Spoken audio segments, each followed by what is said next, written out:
Have you ever wondered what the absolute worst magic items are? Most of the time, you would be excited to receive a new magic item, but these items may just convince you otherwise. This list contains the worst of the worst, the absolute most useless, or actively bad, common and uncommon magic items.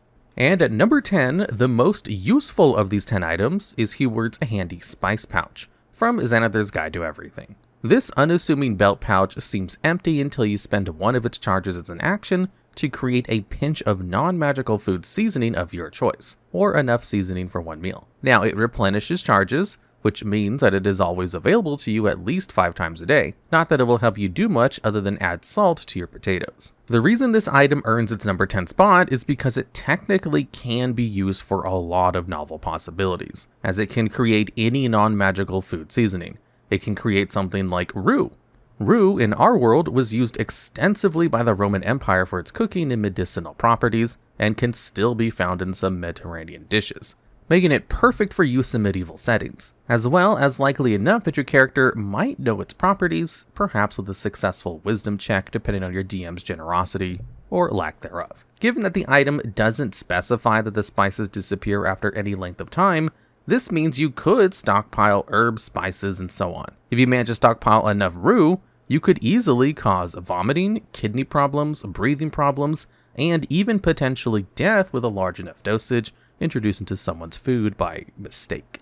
If you did the same with nutmeg, you could cause hallucinations. You could also stockpile any spice that doubles as a medicinal herb in order to improve wisdom checks by the access to these dried herbs. This makes this unintentionally a very useful item in the most niche circumstances when you have access to your foe's food supply, or you have the need to treat a mild illness. Unfortunately, if you don't have that access, or that need, then you're left with some salt, some pepper, and some very tasty meals that otherwise provide no statistical benefits other than staving off exhaustion. Next up at number 9, we have the Trident of Fish Command from the Dungeons Master Guide. It at least is a magical trident, which is somewhat useful, though it is effectively a spear that weighs more, costs more, and has no additional utility, making it one of the worst martial weapons in the game. However, this is where its usefulness ends, don't worry. It has the magical ability Dominate any beast that has an innate swimming speed. Are you beset upon by the mighty crab? No worries, because you can dominate its mind. Of course, there are a few beasts that could be useful to dominate, such as a giant constrictor snake or a giant shark in a seafaring campaign. This item finds its usefulness vastly diminished on land, where it becomes gimmicky at best. Because it only works on creatures with a swimming speed, not creatures that can swim, it will not dominate a brown bear, nor will it dominate a direwolf. It will dominate a polar bear if you find yourself in the frozen Arctic tundra at a low enough level that it matters.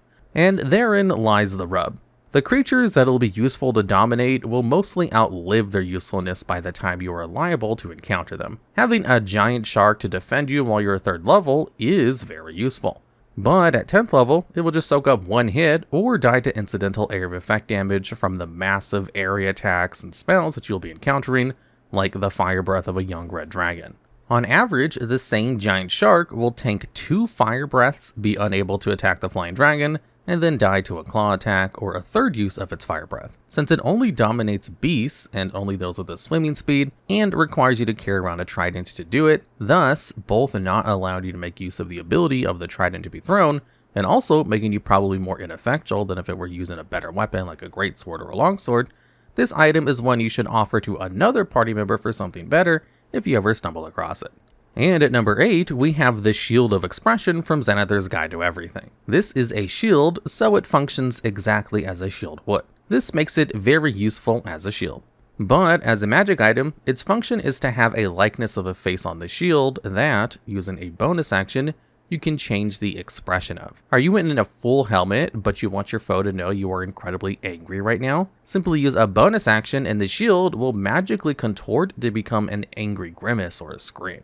Trying to encourage your party? You can change the face to be a massive grin. Looking to communicate with the party from across a battlefield? You can use the different facial expressions to mean many different things. Happy can mean keep pressing the attack, sad can mean focus on defense, scared indicates an intent to flee, and so on and so on. Does this sound incredibly unlikely to come up and like you have to make its usefulness yourself in some other way than as a shield? Yes, you certainly do, because this item does not do anything fundamentally more useful as a magic shield than it would as an ordinary shield. Except maybe it lets you stick your shield's fake tongue out at a foe as a bonus action. That's admittedly a fundamental image, and worth this item's placement number 8 on this list. And at number 7, we have the Potion of Poison from the Dungeon's Master's Guide.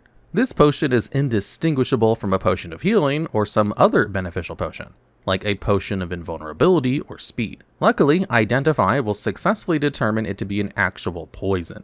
Drinking it deals you 3d6 poison damage, and you have to succeed a Constitution save or else be poisoned, continuing to take the damage until you've succeeded at least 3 saves. Each of those saves reduces the damage by 1d6 per round until you reduce it to 0. Or, more likely at low levels, the damage continues until you die from the poison. Of course, this item seems completely worthless at first glance.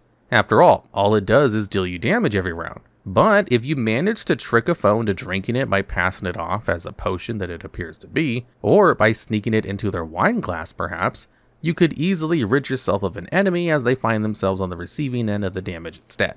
This does require you to somehow convince or force a foe to drink this potion, perhaps with the clever use of a command spell with the command to drink, which is the first major hurdle preventing this item from being any kind of useful. The second major hurdle is that, because it looks identical to its standard potion type, it requires being stored separate lest you mix it up with all your other healing potions carried on your person and accidentally poison yourself. This won't come up often unless you have a particularly sadistic DM, but it bears mentioning. The third, and likely most important major hurdle, is that it only works at particularly low levels and on mostly humanoid foes. The most common immunity or resistance is to poison as you start gaining levels. So this item will very quickly find itself from going to a neat gimmick to completely worthless as you pass somewhere around level 5, making it truly worthless to find as a treasure.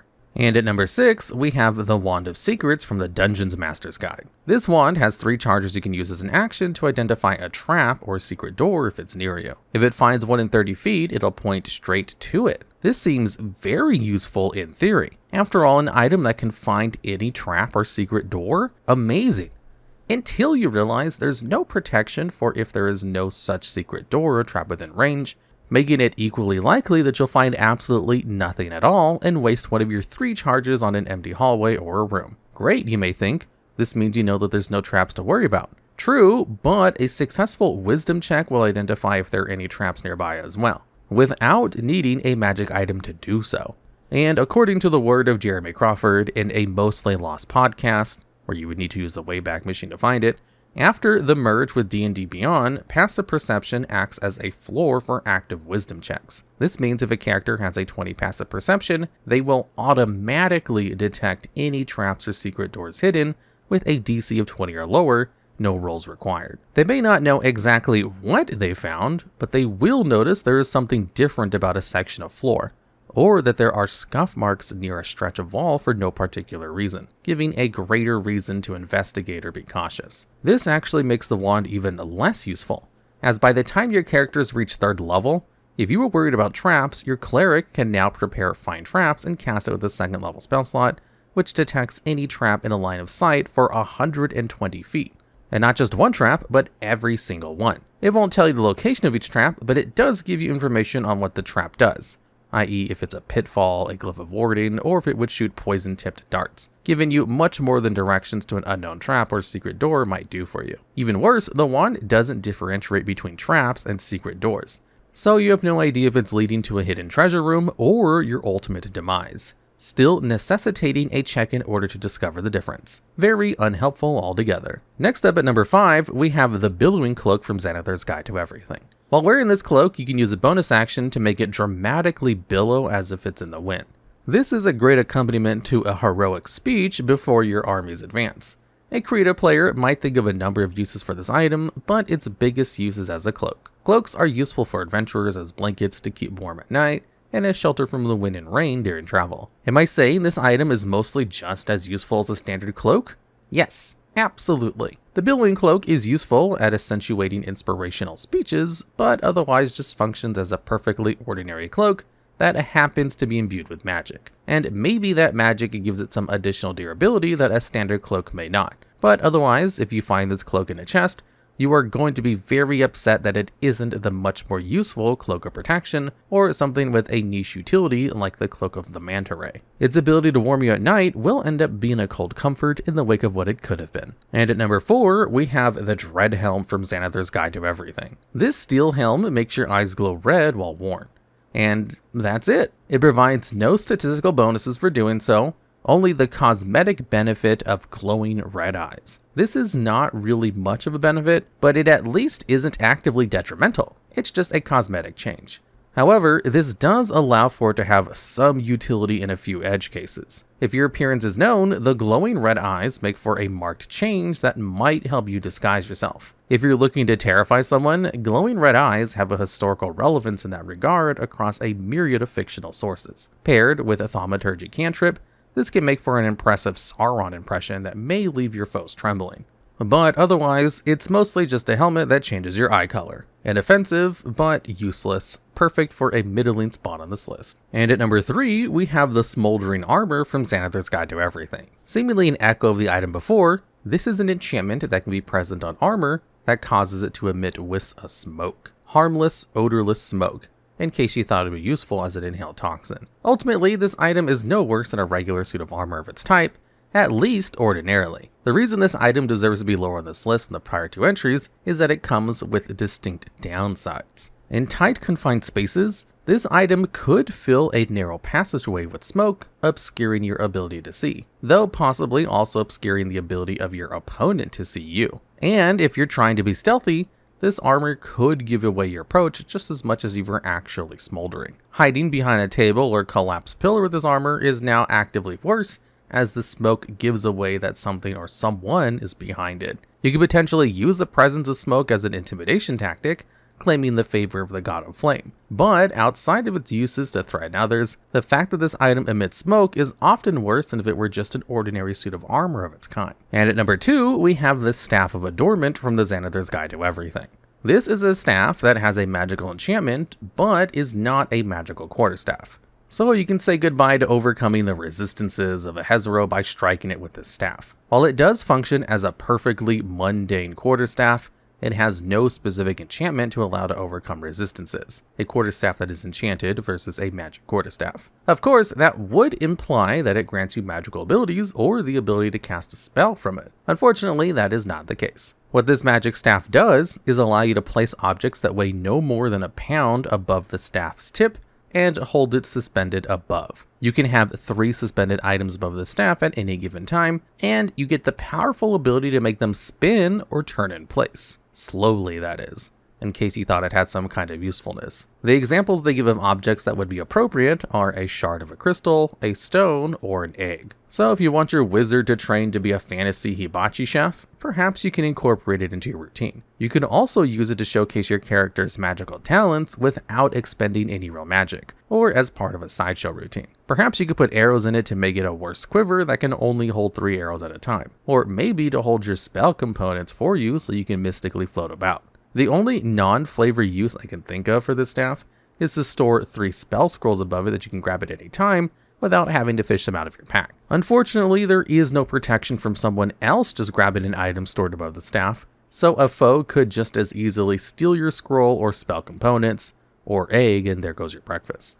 But this means also that an ally could hypothetically grab a scroll to cast from it as well. However, if the absolute nicest thing I can say about a magic item is maybe it can be used to hold a different, better magic item, that ultimately dooms it to this list will remain one of the worst items you can find. Our final item on the list, the ultimate worst uncommon magic item you can find, is the Shield of the Tortoise from the Book of Many Things. This magic shield gives you a +1 bonus to AC in addition to the normal shield bonus. But that already makes it better than the other items on this list, you may say. However, this comes with quite possibly the biggest asterisk in all of 5th edition, because the shield is cursed. Very, very cursed. As soon as you attune to it, making it take one of your precious attunement slots, this shield becomes magically attached to you, making you unable to discard it and rid yourself of its curse. As long as the curse remains, you cannot unattune from it, and you find your speed halved and initiative always treated as a 1, unchangeably. This means even if you have an ally with an ability to swap initiative scores, they cannot legally target you with the ability, and it leaves you going last in every encounter from the entire time you have this shield's curse active. And once you do act, you'll be moving at half speed, which for most characters will be 15 feet. And if you find yourself with any levels of exhaustion, this could reduce your speed down to nothing very quickly, long before it ordinarily would. If your party doesn't have access to the remove curse spell, you'll be stuck with the shield.